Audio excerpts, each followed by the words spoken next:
தாய் தமிழ் உறவுகளுக்கு அன்பு வணக்கம். 2024 நாடாளுமன்ற தேர்தல் கோவை நாடாளுமன்ற தொகுதியின் நாம் தமிழர் கட்சியின் வெற்றி வேட்பாளர் மா. கலாமணி ஜெகநாதன் அவர்களுக்கு மக்களின் குரலாக ஒலிக்கும் சின்னமாம் ஒலிவாங்கி என்ற மைக் சின்னத்தில் வாக்களியுங்கள்.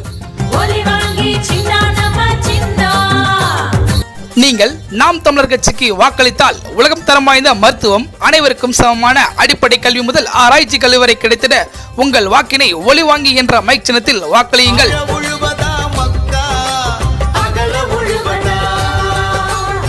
நாங்கள் கேட்பது உங்கள் வாக்கை அல்ல, எதிர்கால தலைமுறை பிள்ளைகளின் வாழ்க்கையை.